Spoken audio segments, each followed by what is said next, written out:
Trump may be causing headaches for Trudeau abroad, but back home, he has a lot to smile about. In the week following the G7 summit, when Trump called Trudeau meek, mild, and weak and threatened more tariffs on autos, Trudeau's popularity has soared. He even has the support of conservative leaders like Andrew Scheer, Doug Ford, and Jason Kenney. But how long will the Trump bump really last? Well, let's bring back the scrum, Tonda McCharles, Michelle Zilio, Craig Oliver, and our special guest, Nick Nanos, CTV's pollster. So let's have some fun with numbers here, because there's an Angus Reid poll that says that 6 out of 10 Canadians enjoyed the way Justin Trudeau handled Donald Trump's, sort of trade war. 7 out of 10 like the tough talk from the Prime Minister's office, and his approval rating has jumped 12 points to 52%. This is according to Angus Reid. So let me ask you, Nick Nanos. Wow. Yeah, that's pretty good. But let's face it, we have to make sure that we separate people's support for the office of Prime Minister with votes. And I think what the polling shows is that Canadians generally like how Justin Trudeau has been responding to Donald Trump, but in the same way that Andrew Scheer likes the way he's responded to Donald Trump. But that doesn't mean that Andrew Scheer will be voting for anyone other than the Conservatives. So we have to be very careful, and the Liberals have to be very careful not to conflate Canadians rallying around patriotically with giving a warm hug with the Liberal Party of Canada. And to be honest, I don't think they do at this point. I mean, I think that they're quite aware of the fact that there's a slight bump up for them that comes out of the way Trudeau managed Donald Trump's tantrum last week. But they're also very aware, acutely aware, I'd say, based on some conversations I was having this week, that once those tariffs start biting and people start losing jobs, then that's a whole different ballgame. And who wears that? So not to mention, in terms of remarks our government has made, there was a foreign minister talking about angry populist president, and suggesting that the direction he's going in really will melt down the globe in terms of the economy without using those very words.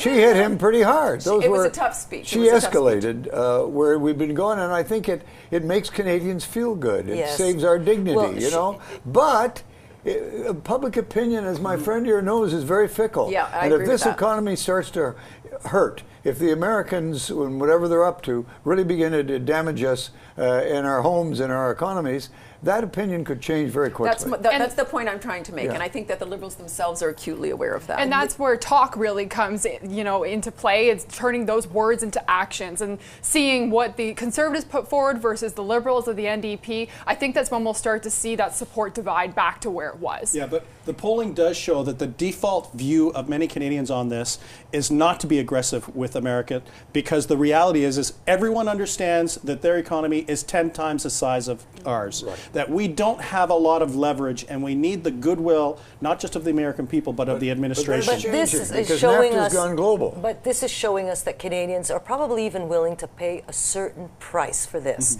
Last week, the Foreign Affairs Minister had a press conference in Quebec City where she said, we're getting hundreds of letters and messages of support from across the country on the tough talk. Everybody knows this is going to cost. Everybody knows that.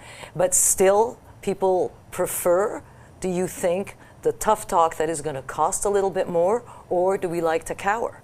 Well, I think it's easy to say that until Canadians are personally impacted by things. But what has changed in the recent months is that NAFTA has gone global. In other words, all of the issues with trade, the unilateralism, America first or protectionism of this, we were out there all alone with the Mexicans fighting these views of this administration and Mr. Trump.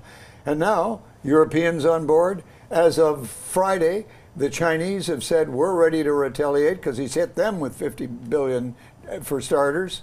And I think we've got a lot of allies we didn't have before.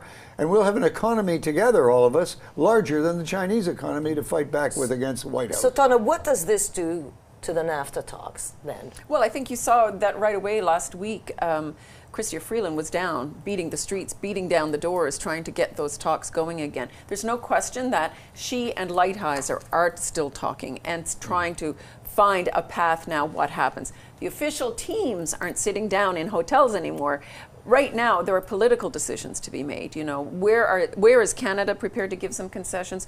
If the U.S. is, where will they give? But I think NAFTA right now, realistically, I don't think that they can reach a deal before the Mexican election in 2 weeks.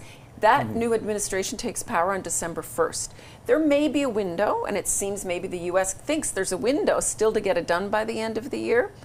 Unless there are significant concessions on all three sides, I don't see it. But let's also remember that we're facing a potential threat of U.S. tariffs on autos from the president that could blow this whole thing up. And you know, our prime minister, you know, we could reset the parliamentary agenda in the fall when he potentially comes back. We've heard rumblings in some newspaper columns of a potential snap election this summer. I personally don't think that will happen. Well, you know, but I think we have a glimmer of what could be a ballot question in the next federal election. Who is best positioned to manage the relationship with Donald Trump and the Americans? And Justin Trudeau trying to play that as a card in order to kick the can on a lot of these other controversial issues that he's moving forward, like the pipeline he's invested in, like marijuana, to say, let's talk about this. And then to point at Andrew Scheer and go, yes, Mr. Scheer, you are a very nice man. But is that what we need in terms of managing the relationship with the United States? It could be an interesting ballot question. Okay, so but it's good for him because, yes, his popularity today, it's good for him. But do you think that Canadians want this? Want what? Want an election? Do we want to be in an election campaign? Depends on how it's framed. It doesn't, you know, it depends on how elections are framed, right? If it's framed as, you know, the country's economic prosperity is on the line and this is the way forward, and I need a strong mandate to argue this, given that the Conservatives are suggesting there's some other path, maybe. But the Liberals right now have a 13-seat majority. That's not very much, and many people think that they stand to lose. Hugely risky. Hugely risky. Except that you can motivate people on an emotional argument. You tie to their economic well-being, you've got potentially a winner. It also looks opportunist to go to the polls right now. I mean, like, you're looking at the numbers that are up right now. We go to an election. Well, it doesn't look. It looks a bit like a power grab, and I think the risk of trying to avoid, you know, loss of support over NAFTA falling apart is outweighed by the risk of going to the polls early. Yeah, but how could they do it when NAFTA has not been decided yet? There's still a lot going on there. I mean, they'd be cutting off in the middle of debate something very important to the Canadian economy. Yeah, I know, but this next election, I think, is going to be ugly for the Liberals. They're going to be fighting and defending the pipeline decision, marijuana. Who knows what's going to be happening with NAFTA? There are going to be a lot more unknowns and things to annoy people. Yeah, tax on carbon, right? So they might be thinking better to deal with the devil you know today than an even worse situation, because who knows what the economy will be like next year.